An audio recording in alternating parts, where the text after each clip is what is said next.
नमस्कार, मी आशिष जाधव. झी 24 तासच्या रोखोक चर्चेत तुमचं स्वागत आहे. अखेर मुख्यमंत्री उद्धव बाळासाहेब ठाकरे आमदार बनलेले आहेत. त्यांचं महाविकास आघाडीचं सरकार आता स्थिर झालेलं आहे. सरकार स्थिर झाल्यानंतर सरकार राजकीय इच्छाशक्ती घेऊन काम करणं अपेक्षित आहे. त्यावर हुकूम कदाचित थोड्याच वेळात उद्धव ठाकरे हे वांद्रे कुर्ला कॉम्प्लेक्समध्ये जे कोविड सेंटर उभारलं गेलेलं आहे त्याची पाहणी करायला जात आहेत. तिकडेही आपलं लक्ष असणार आहे. पण आजपासून चौथा लॉकडाऊन सुद्धा सुरू झालेला आहे. लॉकडाऊन कायम आहे, पण काही अटी शर्ती या शिथिल करण्यात आलेल्या आहेत. जे रेड झोन्स आहेत, खास करून राज्यातले मुंबई पुणे परिसर असेल, नागपूर असेल, या परिसरामध्ये मात्र कुठलीही शिथिलता तशी नाही आहे. थोड्या बहुत प्रमाणात इक्का दुक्का वाहनांसाठीच थोडंसं शिथिल वाहतूक म्हणून करण्यात आलेली आहे. पण इतर बाबी, ज्या बाबींवरती निर्बंध आहेत ते कायम आहेत. आणि म्हणूनच आज आपण चर्चा करतो आहोत की कोरोना संकटाच्या अशा वळणावरती आपण उभे आहोत जेव्हा लॉकडाऊन 4 म्हणजेच लॉकडाऊन चौथा हा सुरू झालेला आहे. तो 31 मे पर्यंत असणार आहे. त्यानंतर तो कसा असेल याचा वेध घेताना आज आपल्याला चर्चा करायची आहे.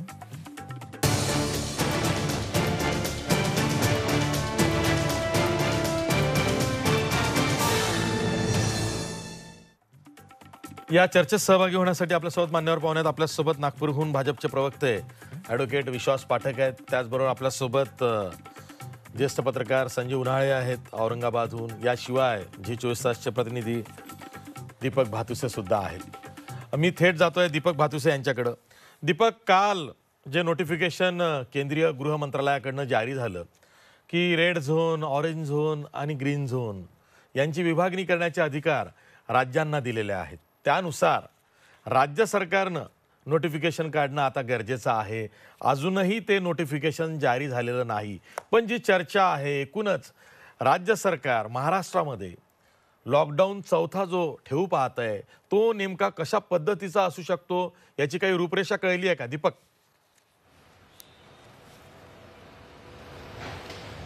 खरं तर केंद्र सरकारने जो लॉकडाऊन काल वाढवला त्याच्या आधीच महाराष्ट्र सरकारने लॉकडाऊन वाढवण्याचा निर्णय काही तास आधी जाहीर केला होता. आणि अपेक्षा होती की केंद्र सरकारच्या ज्या गाईडलाईन्स नव्या आलेल्या आहेत चौथ्या लॉकडाऊन संदर्भात त्या गाईडलाईन्सनुसार रात्री कदाचित राज्य सरकारकडनं राज्याच्या सुद्धा गाईडलाईन्स राज्य सरकार सुद्धा आपले आदेश जारी करेल. मात्र अद्यापही ते आदेश जारी झालेले नाहीत. त्यामुळे निश्चित चौथ्या लॉकडाऊन संदर्भात केंद्र सरकारने काढलेल्या आदेशाची महाराष्ट्रात अंमलबजावणी होणार का, किंवा महाराष्ट्रात लॉकडाऊन जो चौथा असेल तो कसा असेल याबाबत अद्यापही संभ्रम आहे. राज्य सरकारने हा संभ्रम अद्यापही दूर केलेला नाही. खरं तर या सगळ्या गोंधळामध्ये राज्य सरकारने ही पावलं तातडीने उचलायला हवी होती, तातडीने आदेश जारी करायला होते. मात्र ती तातडी राज्य सरकारमध्ये दिसत नाही आणि त्यामुळे राज्यातील जनतेमध्ये संभ्रम आहे. जसा माध्यमांमध्ये संभ्रम आहे की चौथ्या लॉकडाऊनमध्ये काय काय शिथिलता असेल तसा आता तो लोकांमध्ये त्याच्यापेक्षा जास्त आहे. खरं तर मागच्या आठवड्यामध्ये जी बैठक झाली होती या बैठकीला मुख्यमंत्र्यांसह काही प्रमुख मंत्री होते, काही अधिकारी होते. त्या बैठकीमध्ये लॉकडाऊन वाढवण्यासंदर्भात चर्चा झाली आणि हा लॉकडाऊन वाढवताना चौथ्या लॉकडाऊनमध्ये अनेक ठिकाणी शिथिलता देण्यासंदर्भातही चर्चा झाली. कारण राज्याचा अर्थचक्राचा गाडा जो रुतलेला आहे त्याला काही प्रमाणात गती देणं आता गरजेचं आहे. गेले जवळपास 1.5 महिने राज्याची अर्थव्यवस्था पूर्णपणे ठप्प आहे. तर त्याला गती द्यायची असेल तर राज्यातले उद्योग आणि इतर व्यवहार सुरू करणं गरजेचं आहे. आणि त्या दृष्टीनेच या बैठकीमध्ये चर्चा झाली होती की कुठल्या कुठल्या ठिकाणी कोणती शिथिलता देता येईल.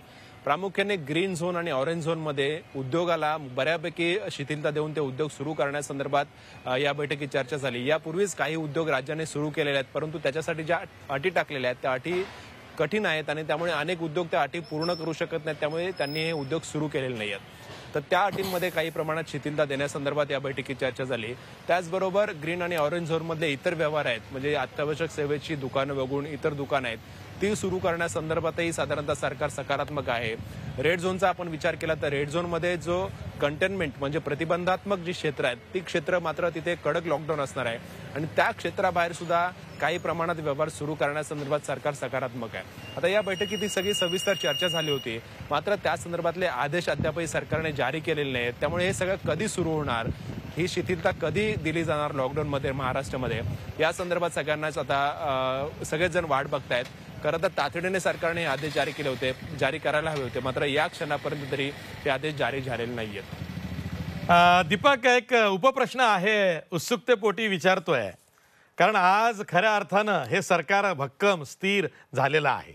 आपले मुख्यमंत्री उद्धव बाळासाहेब ठाकरे आज आमदार बनलेले आहेत. विधान परिषदेचे ते आमदार बनलेले आहेत. आमदार म्हणून त्यांनी शपथही घेतलेली आहे आणि सोपस्कार म्हणून ते राज्यपाल भगतसिंग कोश्यारी यांनाही भेटलेले आहेत. तर हा घटनाक्रम बघितल्यावरती आता हे सरकार जास्त राजकीय इच्छाशक्ती घेऊन, भूमिका घेऊन कोरोनाशी लढेल असं दिसतंय. नाही, खरं तर ज्यावेळी विधान परिषदेची निवडणूक जाहीर झाली या 9 जागांसाठी, त्याच वेळी सरकार स्थिर झालं होतं असं म्हणावं लागेल. कारण सगळ्यात मोठा घटनात्मक पेच या सरकारसमोर होता ते मुख्यमंत्री पदच धोक्यात होतं उद्धव ठाकरेंचं. जे नियम आहेत त्यानुसार 6 महिन्याच्या आत एखाद्या व्यक्तीने मुख्यमंत्री पदाची किंवा मंत्रिपदाची शपथ घेतली तर त्याला विधानसभा किंवा विधान परिषदेचं सदस्य व्हावं लागतं. 28 नोव्हेंबर 2019 रोजी उद्धव ठाकरेंनी शपथ घेतली होती आणि ते कोणत्याही सभागृहाचे सदस्य नव्हते. मात्र हे सदस्य होण्यासाठी त्यांच्यासमोर 2 पर्याय होते. एक राज्यपाल नियुक्त सदस्य ज्या 2 जागा रिक्त होत्या, किंवा 9 जागा ज्या 24 एप्रिल रोजी रिक्त झालेल्या होत्या त्याची निवडणूक होणं. त्या निवडणुका आधीच केंद्रीय निवडणूक आयोगाने पुढे ढकलल्या होत्या आणि राज्यपाल नियुक्त सदस्य करायला राज्यपाल तयार नव्हते. त्याच्यातही काही अडचणी होत्या.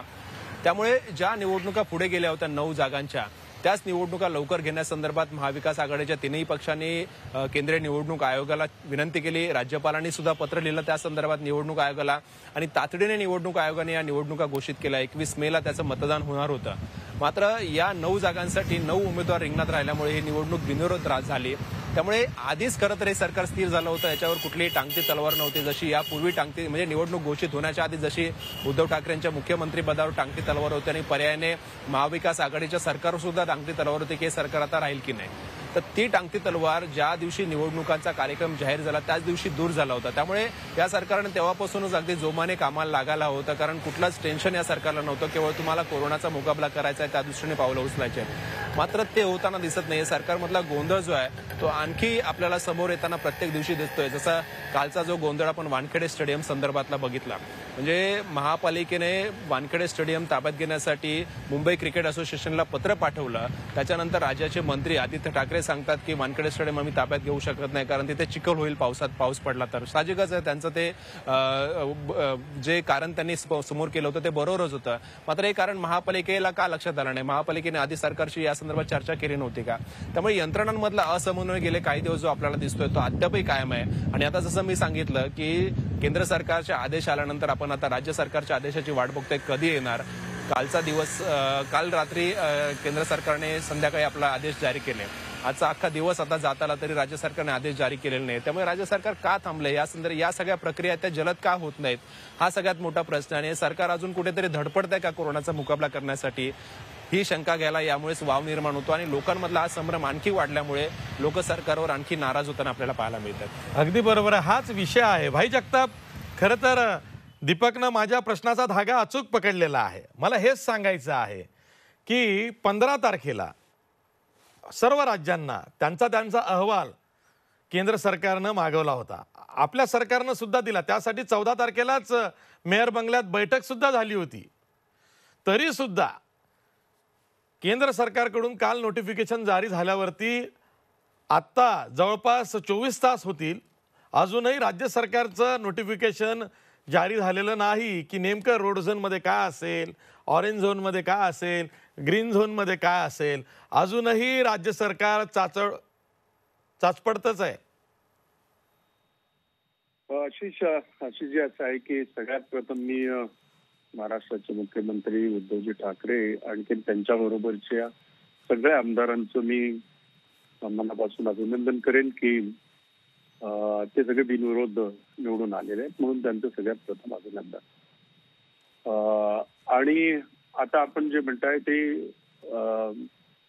कसं आहे की उद्यापासून किंवा आजपासून लॉकडाऊन हा देशामध्ये किंवा राज्यामध्ये लागू झालेला नाही. उलट हा 4थं चरण आहे. त्यामुळे पहिल्या लॉकडाऊन पासून आजपर्यंतच्या ज्या काय गाईडलाईन केंद्र सरकारच्या आहेत त्या अबाधित आहेत आणि त्याच्यामध्ये काही कुणाच्या मनात काही शंका असण्याचं काही कारण नाही. ही गोष्ट खरी आहे की ज्या वेळेला वेगळ्या वेगळ्या झोन मध्ये आपण पूर्ण राज्याचा एकंदरीत संपूर्ण आढावा घेतला तर मग ग्रीन झोन मध्ये असेल, ऑरेंज झोन मध्ये असेल, रेड झोन मध्ये असेल, कारण या सगळ्या याच्यामध्ये ग्रीन झोन मध्ये काही देशभरामध्ये कुठल्याही याच्यामध्ये जो एरिया ग्रीन झोन मध्ये तिथे फारशी अडचण नाही. परंतु तिथे काय सुरू करायचं तर तिथल्या इंडस्ट्री सुरू झाल्या, तिथली जे दळणवळण आहे याचं ते सुरू करण्याचा निर्णय काही अंशी घेण्यात आला, काही अंशी म्हणतोय पूर्णतः नव्हे, कारण आपली मुंबई सारख्या ठिकाणी बीएसटी ही चालू आहेत. त्यामुळे आता ही गोष्ट अधिक पुढची अशी आहे, कारण राज्यामध्ये रेड झोन हा अनेक जिल्ह्यामध्ये मोठ्या प्रमाणात आहे, कारण आपल्याकडे नागरीकरण मोठ्या प्रमाणात आहे. सगळी आपलं जे हे आहेत शहर आहेत त्या शहरामध्ये याचा प्रभाव, करोनाचा प्रभाव मोठ्या प्रमाणामध्ये आढळतो, हे खरं आहे. शिवाय तुम्हाला आणि आम्हाला एक गोष्ट समजणं गरजेचं आहे की आज देश पूर्ण तिसऱ्या फेज मधून याच्या जात आहे. म्हणजे ज्याला कम्युनिटी हे म्हणतो आपण संसर्ग, तो आता सुरू झालाय गेल्या 15-20 दिवसापासून किंवा महिनाभरापासून. आणि म्हणून रेड झोन मध्ये सुद्धा अजून 2 झोन करायचे का, तसं हे म्हणाले भारतसे म्हणाले. मग त्याच्यातला रेड झोन मधला कंटॅमिनेटेड झोन असेल किंवा आणखीन त्याच्यामध्ये जर काय तो बफर झोन असेल, अशा प्रकारचा विचार करताना 100 वेळा विचार करावा लागेल. आपल्याला हे माहित आहे की 16 तारखेपर्यंत हा आपला तिसरा टप्पा हा होता, आजपासूनचा 4था टप्पा सुरू झालाय. आणि म्हणून सरकार काहीतरी गोंधळात आहे वगैरे वगैरे हे समजण्याची अजिबात आवश्यकता नाही. ही गोष्ट अतिशय सांभाळून, अतिशय काळजीपूर्वक करावी लागेल, कारण रेड झोनचा जो प्रश्न आहे तो सगळ्याच्या दृष्टीने देशभरामध्ये, जगभरामध्ये रेड झोन मध्ये आपल्याला खूप सावधगिरीने पावलं उचलावी लागतील. आणि आज आपल्याला हे माहिती आहे की मंत्रालय सुद्धा एकदा ओपन झालं आणि परत त्याच्यामध्ये मग हे करण्यात आली, तिथल्या सगळ्या यांच्यात कपात करण्यात आली, कारण तिथे आपल्याला करोनाचे हे सापडले. आणि म्हणून रेड झोन मध्ये विशेषतः काय करावं लागेल या दृष्टीने रेड झोन मधल्या बफर झोन आणि कंटॅमिनेटेड झोनचं त्या बाबतीमध्ये मला वाटतं फायनलच्या सगळ्या गोष्टी आज होतील असं माझा स्वतःचा आत्मविश्वास आहे. आशिष, फक्त तुम्हाला आणखीन एक गोष्ट सांगतो की या राज्यामध्ये इंडस्ट्रीच्या बाबतीत, कारण मी स्वतः ट्रेड युनियनिस्ट आहे त्यामुळे मला माहिती आहे, आम्ही अनेक आमच्या ज्या आहेत इंडस्ट्रीज त्या आम्ही सुरू केलेल्या आहेत. 50%, 60% कामगारांच्या माध्यमातून, मग त्याच्यामध्ये कोल्हापूर असेल, मग त्याच्यामध्ये रायगड जिल्ह्यातला काही भाग असेल, त्याच्यातला पुण्याचा चाकणकडचा जो काही भाग असेल, अशा अनेक ठिकाणी, विशेषतः पंजाबमध्ये माझे युनिट्स आहेत, पंजाबमध्ये आम्ही सुरू केलेलं आहे, नोएडामध्ये आम्ही काही अंशी सुरू केलेलं आहे. त्यामुळे असं नाही की हा महाराष्ट्राचं सरकार ताचपडतंय, नव्हे, हे प्रत्येकाला ही जबाबदारी घ्यावीच लागेल. आणि शहरी भागामध्ये जो प्रादुर्भाव वाढतोय तो आपल्याला कंट्रोल करण्याच्या दृष्टीने काही गाईडलाईन ह्या कराव्या लागतील, हे मात्र खरं आहे. ठीक आहे. आणि मला असं वाटतं की सरकार त्या दृष्टीने पावलं उचलत आहे, सरकार त्या दृष्टीने काम ठीक आहे, सरकार काम करतंय, सरकार पावलं उचलत आहे. मी भाजपचे प्रवक्ते ॲडव्होकेट विश्वास पाठक यांच्याकडे जातोय. विश्वास पाठक, 2 फ्रंटवरती सध्या खेळावं लागतंय सरकार म्हणून किंवा यंत्रणेला. एक तर करोनाशी निपटणे, मृत्यूदर नियंत्रणात ठेवणे, करोनाबाधितांची संख्या नियंत्रणात ठेवणे. मुंबईमध्ये दिसतंय की 20,000हून अधिक करोनाचे रुग्ण झालेले आहेत, तो दर वाढताच आहे. राज्यभरातही तेच चित्र आहे. रेड झोनची संख्या कमी आहे, ग्रीनची तर फार कमी आहे, रेड झोनची संख्या जास्त आहे. म्हणजे कमी असूनही त्याचा प्रादुर्भावाचं प्रमाण जास्त आहे. अशा वेळी जर का लॉकडाऊन 4च्या कुठल्याही गाईडलाईन सरकार लवकर जारी करत नसेल आणि सगळीकडे संभ्रम असेल, आपण जिथे शक्य आहे तिथे इंडस्ट्रियल युनिट सुरू केलेले आहेत. राज्य सरकार म्हणतं की 35,000 उद्योगांना आम्ही चालना दिलेली आहे, ते पुन्हा थोडा बहुत प्रमाणात उत्पादन घेण्यास सक्षम झालेले आहेत, त्यांनी आपापले कारखाने सुरू केलेले आहेत. तरीसुद्धा जे झालंय ते पुरेसं नाही आहे. राज्य सरकारला दोन्ही पातळ्यांवरती मोठी कामगिरी बजवावी लागणार आहे.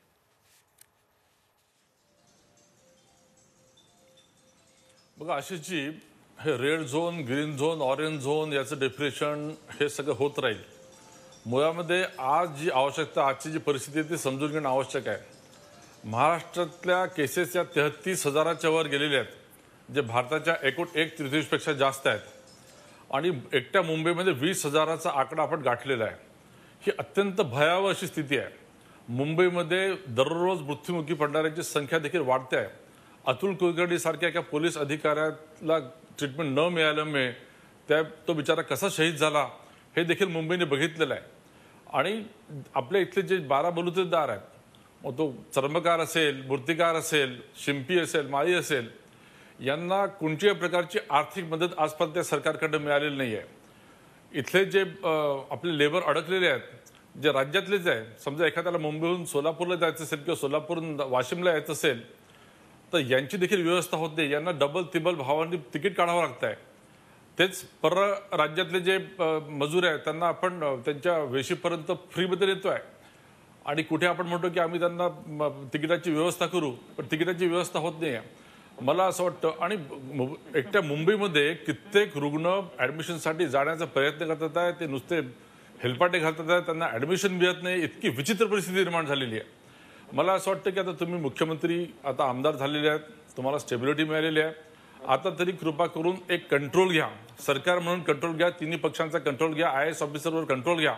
नाहीतर म्युनिसिपल कॉर्पोरेशन म्हणते की आम्ही वानखेडे स्टेडियममध्ये देखील खाटा उभारू, दुसऱ्या दिवशी सांगण्यात येते की नाही तसं आम्हाला करता येणार नाही. म्हणजे सगळीकडे असा अभाव आहे. ज्या वाधवानला यांनी VIP ट्रीटमेंट दिली होती त्या अधिकाऱ्याला आज त्यांनी परत त्याच जागेवर बसवलेलं आहे. म्हणजे हेच दर्शवतं की यांना केवळ फक्त आपला स्वार्थ दिसतोय. सरकारकडनं, केंद्र सरकारकडनं जो काही पैसा आला तो पैसा त्यांनी कॉन्ट्रॅक्टरला वाटण्यात दिला, आरोग्यासाठी दिला नाही की 12 बलुतेदारांना द्यावं त्यांना असं वाटलं नाही. मला असं वाटतं हा पोरखेळ आता थांबावा. महाराष्ट्राच्या हितासाठी, महाराष्ट्राला वाचवण्यासाठी या सरकारने आता काम करायला हवं. ठीक आहे. आपल्यासोबत मिलिंद मुरुगकर सुद्धा आहेत, कृषी अर्थ अभ्यासक आहेत. मिलिंद मुरुगकर, बघा आपण करोनाशी 2 हात करतो आहोत, सरकारी पातळीवरती ते काम चाललेलंच आहे. लोकांमध्येही आता सजगता आलेली आहे की करोनाशी बचाव करायचा असेल तर सोशल डिस्टन्सिंग हेच महत्त्वाचं पाऊल आहे आणि प्रत्येकजण आपापल्या परीनं ते करत आहे. तरीसुद्धा काहींना बाधा होते, न कळत होते, त्याबद्दल चिकित्सा आपण नंतर करूया. आत्ता सध्या काय दिसतंय की लॉकडाऊन 4मध्ये जेव्हा आपण गेलेलो आहोत किंवा आता जाऊ अशा वेळेस, आणि जेव्हा राज्याचे आरोग्यमंत्री राजेश टोपे असं सांगतात की जून अखेर हा पीकचा काळ असेल, जेव्हा सर्वाधिक करोनाबाधित रुग्ण हे पुढे येतील, अशा वेळी आणखी 1.5 महिना आपल्याला काही हालचाल करता येणार नाही हे स्पष्ट दिसतंय. किमान अशा वेळी इथून मार्ग काय आहे पुढे, तो लॉकडाऊन 4मधून दिसतोय का? आणि विशेषतः हे विचारत असताना केंद्र सरकारनं जे 20 लाख कोटींचं पॅकेज जाहीर केलेलं आहे त्याच्यातनं काही मार्ग सापडतोय का? तुम्हाला काय दिसतंय? मला असा एक इथे प्रश्न मुद्दा मांडायचा आहे की हे करोनाचं जे संकट आहे ना ते सर्व जगभर आहे आणि सर्व जगाने याला आर्थिकदृष्ट्या कसा प्रतिसाद दिला हे बघू आपण. सर्व जगाने तातडीने कोणताही वेळ न दवडता लोकांच्या हातात थेट कॅश देण्याचा मार्ग पत्करला. तुम्ही बघा, अमेरिका असेल त्यांच्या GDPच्या राष्ट्रीय उत्पन्नाच्या 12% आसपास, जर्मनी तर 20% आसपास, अशा मोठ्या इतके श्रीमंत देश आहेत आणि त्यांचे जे आकडे आहेत ना ते आकडे असे आहेत की त्यांचा बहुतांश भाग लोकांच्या हातात थेट पैसा आहे. म्हणजे एखादा उद्योग आहे ना, त्या उद्योगातल्या कामगारांचा पगार ते देत आहेत आणि त्यांना सांगतायत की तुम्ही हे तुम्हाला पैसे येतो पण हे पैसे तुम्ही कामगारांच्या पगारासाठी वापरायचे आहेत. अशा पद्धतीने वेगवेगळ्या, म्हणजे अमेरिकेमध्ये एका माणसाच्या हातात 26,000 रुपये थेटपणे दिलेले आहेत त्यांनी तातडीने, म्हणजे वेळ दवडलेला नाहीये. त्यामुळे आता की सर्वात जो बाधित घटक आहे, मगाशी जे म्हणाले की बलुतेदार आणि इतर सगळं असंघटित क्षेत्र, त्यांच्या हातात पैसा गेला पाहिजे होता आणि त्यामुळे मागणी वाढली असते. म्हणजे सगळ्या अर्थतज्ञांचं, जगभरच्या डाव्या उजव्या सगळ्यांचं म्हणणं आहे की आर्थिक पॅकेज हे थेट लोकांच्या हातात पैसे देणारं हवं पाहिजे होतं. पण दुर्दैवाने आज काय आलंय, केंद्र सरकार 20 लाख कोटी म्हणतंय, प्रत्यक्षामध्ये तुम्हाला माहिती आहे की त्याच्यातला लोकांच्या हातात जाणारी रक्कम 1% आहे. म्हणजे GDPच्या 1%च्या जवळपास एवढी डायरेक्ट रक्कम आहे. म्हणजे त्यांनी जे 500 रुपयाचं अनुदान दिलं म्हणजे किती दिलं माहितीये का? दर दिवशी एका माणसाला 4 रुपये अशी आपण कॅश ट्रान्सफर केलेली आहे. आणि बाकी मग अन्नाच्या स्वरूपात आहे. पण अन्नाच्या पाठीमाग पलीकडच्या गरजा या मोठ्या आहेत. केंद्र सरकारचं 20 लाख कोटी वगैरे जे आहे ना ते अत्यंत दिशाभूलक आहे. अत्यंत थोडी रक्कम त्याची थेट लोकांचं अनुदान क्रयशक्ती वाढवणारी आहे. आणि आजची सर्वात मोठी जी तुम्ही आता लॉकडाऊनचा पण उठवण्याचं बोलतो त्याच्यात अनेक अडचणी आपल्याला माहिती आहे. परंतु अशा वेळेला लॉकडाऊन जरी तुम्ही उठवलात तरी मागणी इतकी कमी आहे कारण लोकांच्या हातात क्रयशक्ती नाहीये. इतकी कमी मागणी असताना अर्थव्यवस्था ही रिसेशनमध्ये जाईल ती अशी भीती आहे आपल्याला. म्हणजे मंदीकडे फार जोरात जाईल अशी आपल्याला भीती आहे. आणि आजचाच अंदाज असा आहे की अर्थव्यवस्था आता पुढच्या 2 महिन्यामध्ये त्याचं जवळपास 35% ती 45% ती आकुंचन पावणार आहे. म्हणजे रिसेशनकडे चाललोय आपण. अशा वेळेला तातडीने लोकांच्या हातात पैसे द्यायला पाहिजे होतं. त्यामुळे मला वाटतं की हे 20 लाख कोटी जे पुढचं आहे ना म्हणजे मिड टर्म पुढे काय होईल रिफॉर्म्स इकॉनॉमिक ही आत्ताची वेळ नाहीये. ते करा तुम्ही चांगली गोष्ट आहे. पण आता लोकांच्या हातामध्ये थेट रक्कम म्हणजे शेतकऱ्यांनाही तुम्ही काय म्हणताय कर्ज देऊ कर्जाचा मुद्दा नाहीये. आता तुम्ही त्यांच्या हातात पैसे किती देणार आहात आणि हा पैसे देण्याचा मार्ग तुमच्याकडे उपलब्ध आहे. अजूनही मला असं वाटतं की सर्वांनी केंद्र सरकारकडे विनंती केली पाहिजे की तुम्ही कॅश ट्रान्सफर करा. आणि ही कॅश ट्रान्सफर 2-3% कॅश ट्रान्सफर देशातल्या 50-60% लोकांना थेट रक्कम देणं हे अर्थव्यवस्थेला परवडणारं आहे. हे अनेकांनी दाखवलेलं आहे. त्यामुळे हे होणं मला फार गरजेचं वाटतं. जगाने असाच प्रतिसाद दिलेला आहे. आपण हे जे चर्चा करतोय ना लॉकडाऊन हे बरोबर आहे. लॉकडाऊन कसा उठवायचा कॉम्प्लिकेटेड आहे. पण हे आपण जर खऱ्या अर्थाने जर त्याला काळजीपूर्वक लॉकडाऊन उठवायचं असेल तर लोकांच्या हातात क्रयशक्ती दिली असती तरच ते होईल. तुम्ही लॉकडाऊन उठवला तरी सुद्धा अर्थव्यवस्थेमध्ये मागणी नसेल ना तर आपण त्यातून बाहेर नाही पडू शकणार. आणि हा सर्वात मोठा धोका आहे. त्यामुळे केंद्र सरकारच्या पॅकेजमध्ये त्यांनी विचार करून कॅश ट्रान्सफर लोकांच्या हातात पैसे देणं हे सर्व जगाने केलेलं आहे.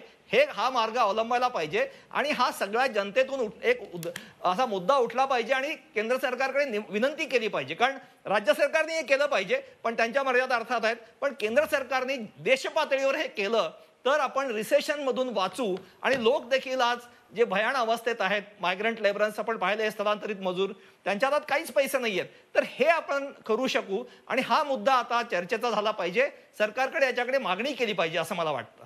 ठीक आहे. आपल्यासोबत संजीव उन्हाळे आहेत ज्येष्ठ पत्रकार. संजीव उन्हाळे केंद्र सरकारचं जे 20 लाख कोटी रुपयांचं पॅकेज आहे त्याकडे बघितल्यावरती आणि त्यानंतर केंद्रीय अर्थमंत्री निर्मला सीतारामन यांच्या प्रेस कॉन्फरन्सेस पत्रकार परिषदा ऐकल्यानंतर असं लक्षात येत आहे की राज्य सरकारनं भरपूर काही करण्याची गरज आहे. केंद्र सरकारकडं राज्य सरकार डोळे लावून बसू शकत नाही. म्हणजे केंद्र सरकारने सांगितलं की GDPच्या 5% तुम्ही कर्ज घेऊ शकता. राज्य सरकार घ्या कर्ज. महाराष्ट्र सरकार जर का ती लिमिट बघितलं तर 60,000 कोटी रुपयांचं कर्ज घेऊ शकते. अशा वेळी जेव्हा खरीपाचा हंगाम सुरू होत आहे असंघटित क्षेत्र हे पूर्णपणे नेस्तनाभूत झालेलं आहे. अशा वेळी राज्य सरकारलाही काही ना काही पावलं उचलावी लागतील. मग तुम्ही केंद्र सरकारशी भांडा त्यांच्याकडनं पॅकेज मिळवा नाही तर तुमचं स्वतःचं पॅकेज तुम्ही जाहीर करा पण राज्यातल्या लोकांना दिलासा द्या असं म्हणण्याची वेळ येईल. एक मुख्यतः असा आहे की आपल्याला जो संदेश दिलाय ना तो फार महत्वाचा आहे. त्यांनी काय सांगितलंय आत्मनिर्भर बना. आत्मनिर्भर बना याचा अर्थ शुद्ध मराठीमध्ये असा होतो की तुमचं तुम्ही बघून घ्या.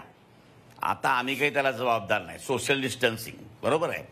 त्याच्यामुळे आत्मनिर्भर बना असं सांगितलं की सगळं मोकळं झालेलं आहे सगळं याच्यामध्ये.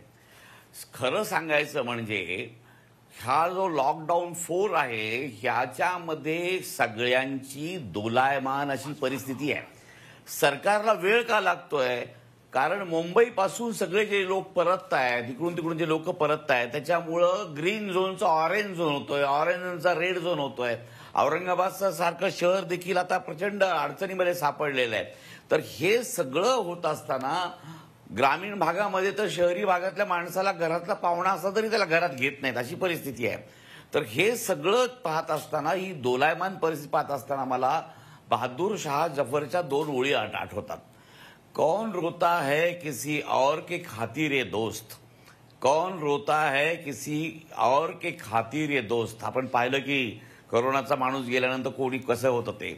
सबको अपनी ही किसी बात पे रोना आया. सगळ्याला आता आपल्या आपल्या गोष्टीचं रडू यायला लागलेलं आहे. आणि तो उद्योग असेल, व्यापार असेल, व्यवसाय असेल, शिक्षण असेल, बेरोजगारी असेल, 1 कोटीपेक्षा जास्त लोकांचं जर स्थलांतर झालेलं आहे तर या राज्यामध्ये एक वेगळा आर्थिक असमतोल तयार होणार आहे आणि याचा उद्योगाला ताबडतोबीने फटका बसणार आहे. 1.5 कोटी लोक जेव्हा आता बेरोजगार होणार आहे याच्यामुळं देखील एक मोठ्या प्रकारची अस्वस्थता निर्माण होणार आहे. आणि अशा वेळी जे काही पॅकेज जाहीर केलं आहे हे पॅकेज म्हणजे एखादं काचेवर बिस्किट ठेवायचं आणि कुत्र्याला तर दिसतंय पण खाता येत नाही, अशा प्रकारची काहीतरी विचित्र अवस्था झालेली आहे. कारण आता बघा, केंद्र सरकार गॅरंटी देत आहे, परंतु केंद्र सरकारला हे माहीत नाही की खालचा ब्रँच मॅनेजर आणि ब्रँच मॅनेजरच्या खालचे जी लोक असतात ती गॅरंटी कशाला, त्या गॅरंटीपर्यंत जाईपर्यंत त्या माणसाला अर्धनिम्म खलास करून टाकतात. तेव्हा ही जी सगळी स्थिती आहे, कारण बँकांना एनपीएची भीती आहे. ज्या माणसाकडे जातो त्याची रिटायरमेंट 2 वर्षावर आलेली असते, तो कशाला रिस्क घेईल. तर या सगळ्या परिस्थितीमुळं मला असं वाटतं की हे 20,000 कोटीचं जे आवाहन केलंय त्याच्यामुळं मला मोदी यांचं जे भाषण आहे, नेहमीच त्यांचं भाषण हे या देशाला मार्गदर्शक राहिलेलं आहे. परंतु निर्मला सीतारामन यांचं पॅकेज नंतर असं लक्षात आलं की हे जे पॅकेज आहे ह्याच्यामध्ये देखील वरून चांगलं पॅकेज आहे आणि आतमध्ये त्याच्यामध्ये जसं मुरुककरांनी सांगितलं 1% सुद्धा त्याच्यामध्ये लोकांच्या हातात पडणार आहे. ही परिस्थिती लक्षात घेऊन लोकांची क्रयशक्ती कशी वाढेल हा सगळ्यात महत्वाचा मुद्दा त्यांनी मांडलेला आहे. म्हणजे पाहिजे असं तर तुम्ही नोटा छापा, पाहिजे तेवढ्या छापा, परंतु लोकांच्या हातात पैसा द्या. त्याला इकॉनॉमीमध्ये हेलिकॉप्टर मनी म्हणतात, त्याप्रमाणे हेलिकॉप्टरने जरा जसं टाकतात तसे आपल्या पद्धतीप्रमाणे तुम्ही लोकांना पैसे वाटा, तरच याच्यामध्ये क्रयशक्ती होईल.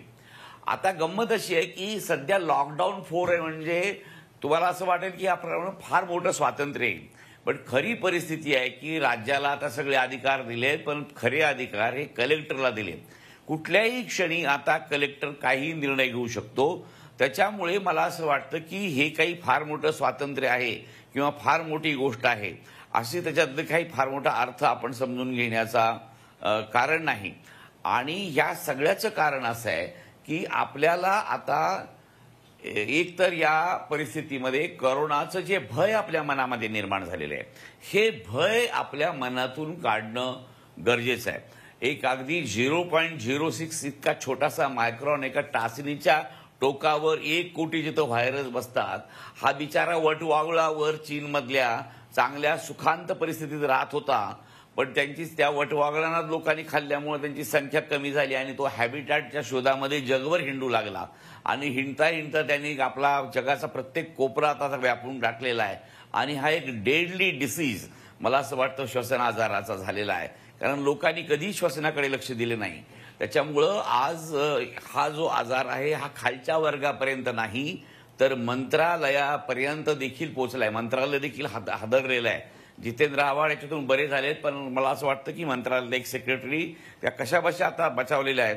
आणि अशा सगळ्या परिस्थितीमध्ये आपल्याला लॉकडाऊन 4 हा जो आहे हा 2 त्याची कसरत एक मोठी आहे. एक तर लोकांना थोडंसं स्वातंत्र्य दिलं पाहिजे आणि ही आर्थिक घडी नीट महाराष्ट्राची बसवण्यासाठी हे केलं पाहिजे. आणि दुसरं असं की केंद्र असं परिस्थिती का करतं, केंद्राला तर पैसे वाटण्याचा किती चांगला शौक आहे. आपल्याला माहिती की त्यांनी केंद्राने प्रत्येक डायरेक्ट शेतकऱ्यांच्या खिशात पैसे दिलेले आहेत. जनधनची सगळी जी खाती त्या खात्यामध्ये जर पैसे टाकले गेले तर अजूनही परिस्थिती सुधारू शकतो. पण केंद्राची देखील आर्थिक स्थिती आपण समजून घेतली पाहिजे. त्यांची देखील परिस्थिती चांगली नाही आणि त्याच्यामुळे येणारं जे संकट आहे हे आर्थिक संकट मोठं आहे. उपासमार मोठ्या प्रमाणावर होणार आहे. आता सध्याच्या लॉकडाऊनमध्ये लोकांची उपासमार मोठ्या प्रमाणावर होते आणि याच्यामध्ये अनेक निर्णय घेण्यामध्ये देखील सरकारला अडचणी येत आहेत.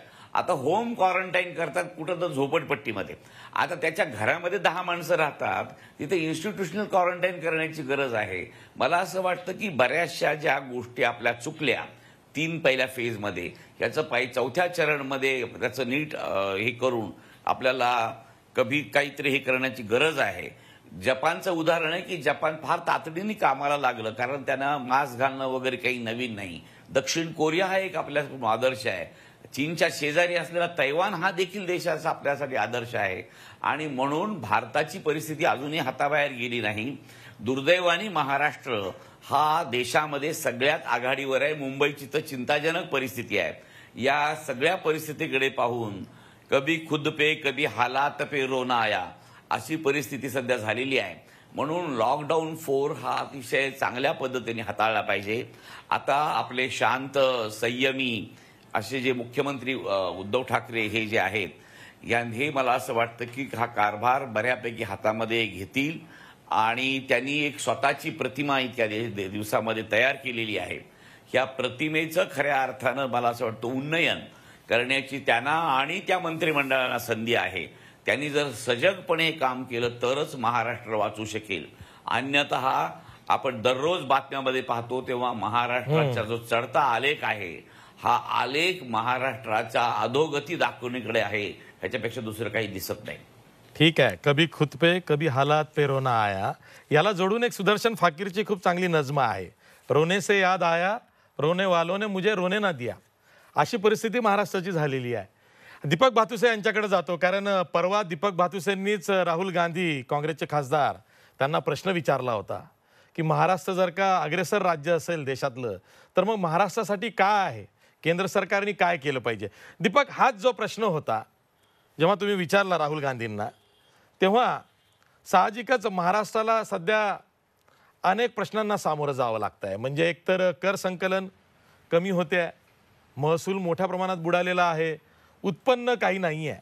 अशा वेळी वेळोवेळी अर्थमंत्री उपमुख्यमंत्री शरद पवार असतील, अगदी मुख्यमंत्र्यांनी सुद्धा पंतप्रधान नरेंद्र मोदींकडे पत्र लिहून किंवा तोंडी अर्ज केलेला आहे की आम्हाला तुम्ही मदत करा. निदान जीएसटीच्या परताव्याची जी थकबाकी आहे 35,000 कोटींची ती तरी द्या, आम्हाला हवी आहे, ती गरज आहे.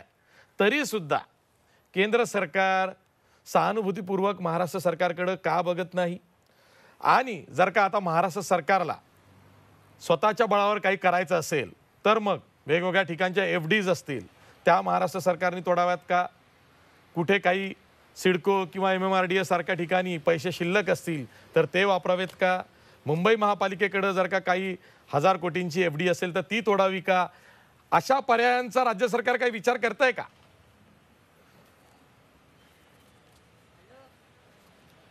सध्या तरी राज्य सरकार असा कुठलाच विचार करत नाही आणि प्रामुख्याने MMRDA किंवा इतर संस्थांकडे जो पैसा आहे तो सध्या कोविडच्या लढ्यासाठी राज्य सरकार वापरताना दिसतंय. जसं मी आता BKC मध्ये उभा आहे आणि BKC मध्ये MMRDA तर्फे जवळपास 1034 खाटांचं कोविड स्पेशल रुग्णालय उभारला जातं. म्हणजे इथे जवळपास 1034 रुग्णांवर कोविडच्या उपचार होतील.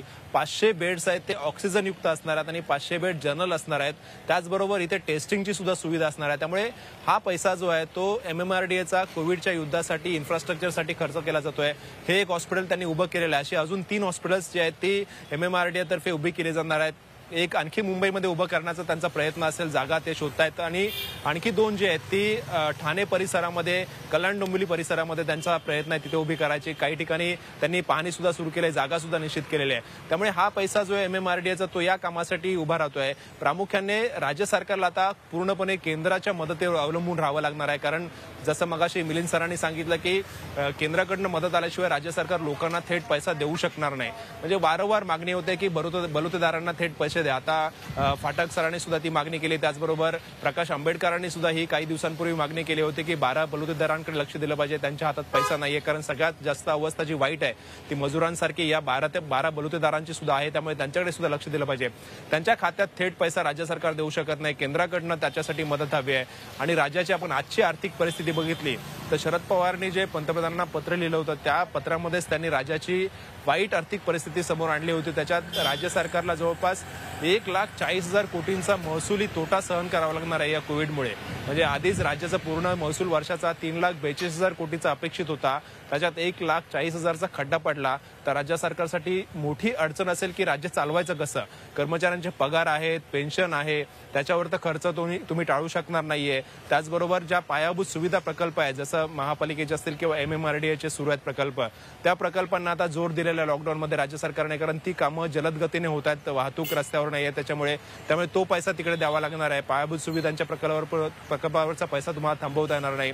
आणि विविध ज्या योजना आहेत, सामाजिक न्यायाच्या योजना आहेत, जसं विद्यार्थ्यांची शिष्यवृत्ती असेल किंवा इतर काही खर्च असेल, सामाजिक न्याय जसं आपण वृद्धांना पेन्शन देतो त्याच्यावरचाही पैसा जो आहे, खर्च जो आहे तो राज्य सरकारला थांबवता येणार नाही. त्यामुळे हा सगळा पैसा खर्च करत असताना इतर बाबींसाठी जो पैसा सरकारला द्यायचा आहे त्याच्यासाठी पूर्णपणे राज्य सरकारला केंद्रावर अवलंबून राहावं लागणार आहे. आणि 20,000 कोटीचं पॅकेज केंद्र सरकारने जाहीर केलं होतं. अपेक्षा होते की राज्यांना याच्यातला काही वाटा मिळेल, पण राज्यांना थेट याच्यात काही मिळालं नाहीये. त्यामुळे राज्य अजूनही आस लावून आहेत की केंद्र आम्हाला कधी मदत देत आहे. वारंवार राज्य सरकारकडनं मदतीची अपेक्षा तर राज्य सरकारला आहेच, परंतु जी थकबाकी आहे ती सुद्धा केंद्राकडनं येत नाहीये. त्याच्यामुळे राज्य सरकारसमोर आणखी मोठी अडचण निर्माण झालेली आहे.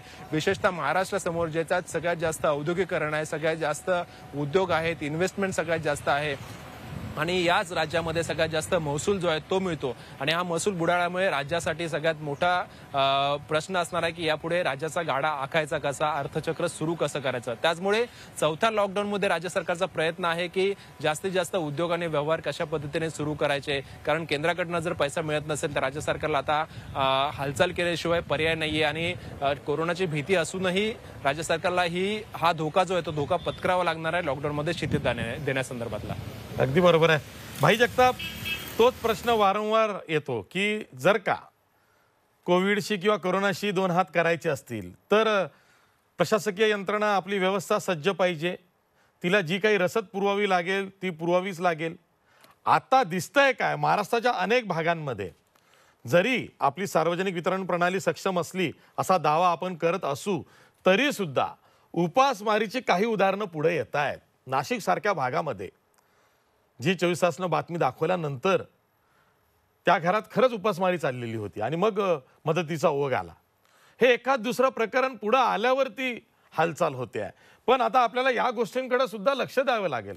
त्यात आता मान्सून आहे, म्हणजे खरीपाचा हंगाम पुढे आहे. अशा वेळी अनेक पातळ्यांवरती पॉलिटिकल विल जी आहे ना ती ठाकरे सरकारला दाखवावी लागेल. वेळ प्रसंगी जाहीर वाद मोदी सरकारशी घालावा लागेल. हे तू शांत राहा, मी शांत राहतो, आपण दोघेही सभ्य आहोत आणि सभ्य म्हणत आपण काम करा, हे असं चालणार नाही. असं आहे की अशी जी तुम्ही इथे मला मोठं आश्चर्य वाटतंय की अजूनही काही लोक या सगळ्या गोष्टीचं राजकारण करतात आहेत. काय 12 बलुतेदारांची यांना फार चिंता आहे. देशाचे पंतप्रधान, त्यांना भाषण कुणाला तरी आमचे मित्र बोलले फार आवडतात. हो ना, ते काय प्रवचन सगळ्यांनाच आवडतं हो, परंतु त्या प्रवचनामधून काय मिळालं देशाला आणि राज्याला त्याचं काही मीमांसा होणार नाही. आणि मग कोणाच्या तरी काहीतरी दुसऱ्याच्या ह्याच्यावर माथी कशाला मारताय. देशाच्या पंतप्रधानाने 20 लाख करोडचं महिने 20 लाख करोड रुपया दे दिया, कुठं दिया, कुणाला दिया. आणि त्यामुळे ह्या सगळ्या गोष्टीचं देशाचे पंतप्रधान म्हणजे काय सुपरमॅन आहेत का, ते काय देशाचे मालक आहेत का. आज ह्या घडीला या राज्याच्या प्रत्येक राज्याला, देशातल्या प्रत्येक राज्याला त्यांच्याकडनं मदतीची अपेक्षा होती. आज खरा आजचा विषय नव्हता, पण आता त्याला वळण दिलं म्हणून बोलतोय मी.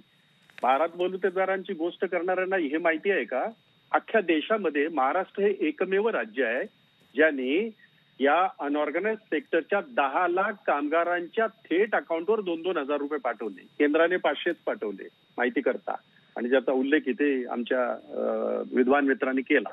आणि म्हणून याच्याकडे का आपण राजकारण म्हणून बघतोय, कोणाकडे बघितलं जाईल. अशा या सगळ्या अतिप्रचंड जगभरातल्या संकटला सामोरं जात असताना महाराष्ट्रामध्ये सगळ्यात परिस्थिती आहे का बाबा.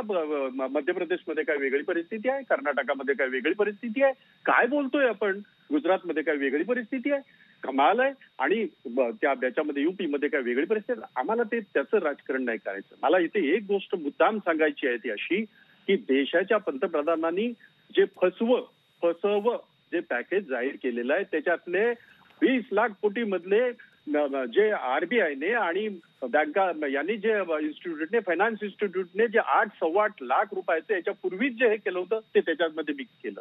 जे मुरुगकर बोलले ते खरंच आहे की कसली गोळाबेरीज करतोय आपण या घडीला. जोपर्यंत शेवटच्या माणसाच्या खिशात पैसा जाणार नाही तो बाजारात येणार नाही, तो काही खरेदी करणार नाही. तो जोपर्यंत खरेदी करत नाही तोपर्यंत हे अर्थचक्राचं गाडं चालणार नाही. हे साधं आहे, ह्याला फार मोठं काय डोकं नाही, फार मोठं काय फायनान्सचा अभ्यासक लागत नाही. हे साधं डिमांड अँड सप्लायचं सूत्र जगभरामध्ये जे आहे, जे जगाने वापरलं ते मात्र आमच्या देशाच्या पंतप्रधानांना दिसत नाहीये. आणि मग त्यांनी दिलेलं पॅकेज किती चांगलं आहे असे विद्वान मंडळी बघा सांगत सुटतच असते. परंतु मूळ प्रश्न तिथेच राहतो. महाराष्ट्राचे हक्काचे 35,000 कोटी अजून त्याच्यातला एक पैसा एक दमडा आलेला नाही. म्हणजे जाणीवपूर्वक ह्या अशा वैश्विक संकटाच्या वेळेला सुद्धा आपली ही जी राजकारणाची जी याची हे करायचं, राजकारण करायचं, दबाव तंत्र करायचं किंवा सपत्नक असं वागणूक द्यायची जिथे भाजपची सरकार नाहीत, हा जो प्रकार चाललेला आहे तो अतिशय निंदनीय आणि त्याची जितकी निंदा करावी तितकी कमीच आहे. मग ते कोणाला काय वाटायचं ते वाटू द्या. राहिली गोष्ट राज्य शासनाला, होय राज्य शासनाला ज्या ज्या विभागामध्ये पैसे आहेत त्या त्या विभागामधनं काम सुरू आहे. मला एक सांगा आशिषजी, तुम्ही किंवा इथल्या पॅनल मधल्या कुठल्याही माणसाने सांगावं, ज्या श्रीमंत देशांचा इथे उल्लेख केला गेला त्या श्रीमंत देशांची तरी तयारी होती का ह्या सगळ्या वैश्विक संकटाला सामोरं जाण्याची? तर उत्तर त्याचं नाही असं आहे.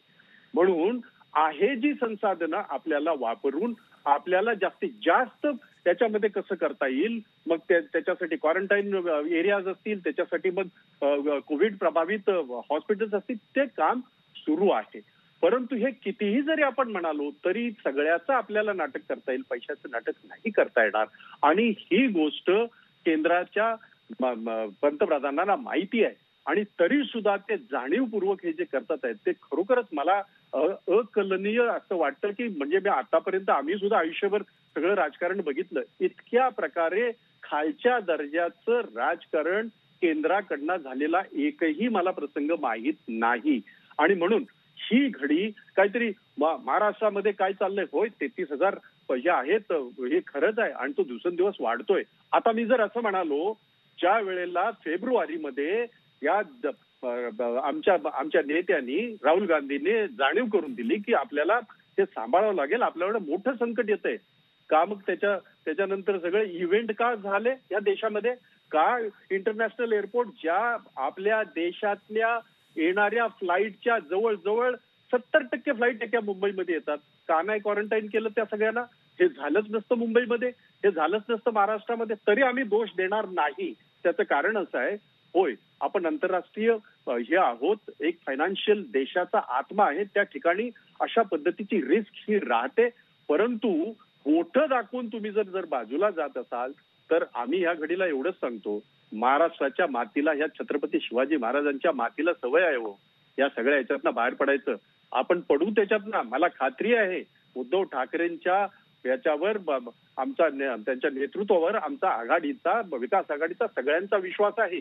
आपल्याला माहिती आहे, आमचे फायनान्स मिनिस्टर अजितदादांनी पत्र लिहिलं, बाळासाहेब थोरातांनी पत्र लिहिलं, सगळ्या नेत्यांनी पत्र लिहिलं केंद्राच्या सरकारला, पंतप्रधानांना, की बाबा ही नाजूक परिस्थिती आहे आणि या परिस्थितीमध्ये तुम्हाला थेट हे करणं गरजेचं आहे.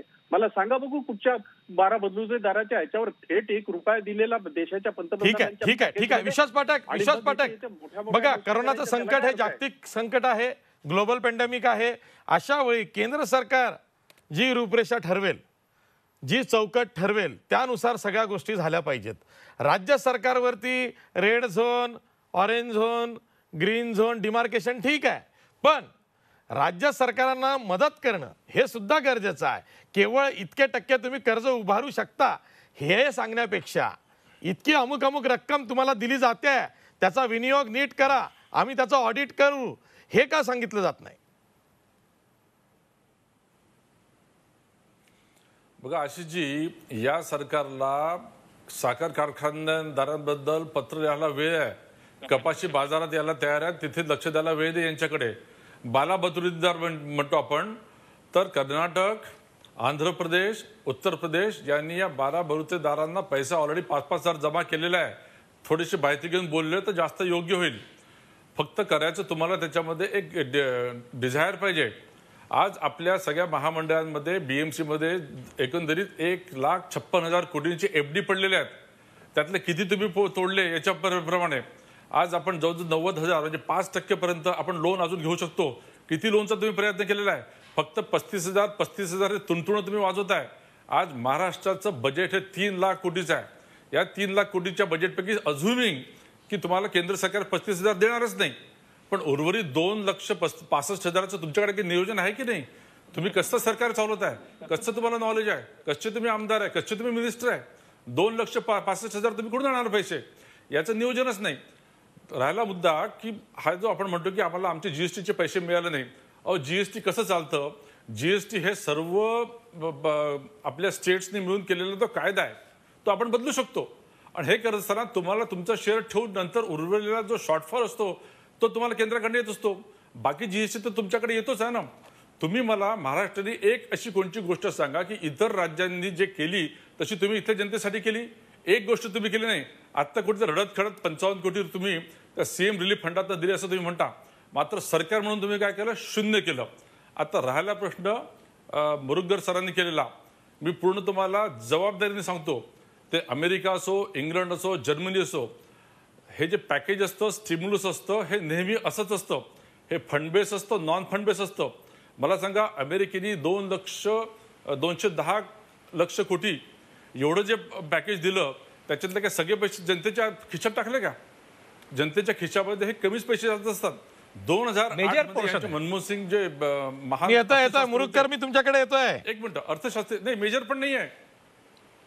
मेजर नाही, मी तुम्हाला तुमचे आकडे सांगतो मुरुगकर, तुम्ही दिशाभूल करताय. 2008चं मी तुम्हाला उदाहरण देतो की मनमोहन सिंग तुमचे इकॉनॉमिस्ट होते आणि एवढी जगात आलेली अर्थमंत्री त्यांनी कशी हाताळली त्यांनी 4% एक्साईज ड्युटी कट केली, 20,000 त्यांनी प्लान एक्सपेंडिचर वाढवलं, 10,000 इन्फ्रास्ट्रक्चर केलं आणि जनतेच्या खिशामध्ये एक दमडी दिली नाही. व्हेरॅज या सरकारने हे पेंडेमिक आल्याबरोबर 2,70,000 कोटीचं पॅकेज देऊन लोकांना अन्नधान्य मिनिमम त्यांना कसं मिळेल हे 3 महिन्याची सोय केली. आता अजून 2 महिन्याची त्यांनी सोय केलेली आहे. मनरेगाच्या माध्यमातून 61,000 कोटी आणि आता 40,000 कोटी हे देण्यात आलेलं आहे. कन्स्ट्रक्शन वर्करला जवळजवळ 8 कोटी लोकांना 2 कोटी 20 लाख लोकांना त्याचे देखील पैसे दिलेले आहे. आणि बघा, कोणती पॅकेज असं असतं आशिषजी की जनतेच्या खिशात पैसे टाकले म्हणजे इकॉनॉमी उभारी येतं असं नसतं. इकॉनॉमीला उभारी देण्यासाठी जे जे आपले स्टेक होल्डर्स असतात, मग ते उद्योजक असतात, आपले रेग्युलेटर्स असतात, कायदे असतात, इन्व्हेस्टर्स असतात, ग्रामीण भागातला शेतकरी असतो, मजूर असतो, या सगळ्यांना ते पॅकेज दिल्यानंतर तो ऑर्केस्ट्रा वाचतो, इकॉनॉमिक्स ते उभारी घेत असतं. ह्या 20 लक्षाच्या माध्यमातून या सरकारने जे काही पावलं उचलले ते अतिशय दूरगामी परिणाम करणारे आहे. आपण कायदे बदललेले आहेत. कायदे बदलण्याच्या माध्यमातून एक एसएमईचं तुम्हाला उदाहरण देतो. एमएसएमई आज हे 45% रोजगार देतं, 12 कोटीचा रोजगार देतं. आज एमएसएमईची आपण डेफिनेशन वाढवल्यामुळे जवळजवळ 4 पटीने त्याची व्याप्ती वाढणार आहे.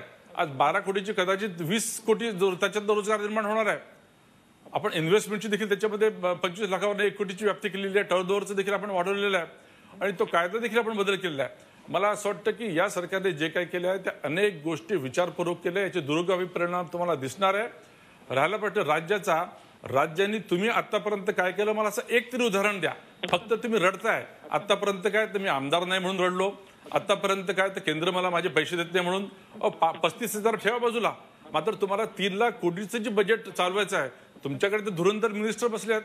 शरदराव पवारांसारखे तुम्हाला मार्गदर्शक मिळालेलं आहे का? सगळ्यांची बुद्धी मंद झालेली आहे? याचं उत्तर जनतेला हवं आहे. ठीक आहे, आमचं तेच म्हणणं आहे की आता सरकार स्थिर झालेलं आहे. आमदारकी मिळाल्यामुळं सरकार स्थिर झालेलं आहे. आता 2 हात करा आणि महाराष्ट्राची राजकीय व्हील किंवा इच्छाशक्ती दाखवा. मी मिलिंद मुरुगकर यांच्याकडे जातोय. मिलिंद मुरुगकर, बघा, 20 लाख कोटी रुपयांचं पॅकेज जाहीर झालं. त्यानंतर सलग 4 दिवस केंद्रीय अर्थमंत्र्यांची प्रेस कॉन्फरन्सेस झाल्या. आज काय झालं? आज मुंबई शेअर मार्केटचा सेन्सेक्स हा 1069 अंकांनी घसरला. निफ्टी 314 अंकांनी घसरला. हे काय सांगतं? याचा अर्थ काय लावायचा?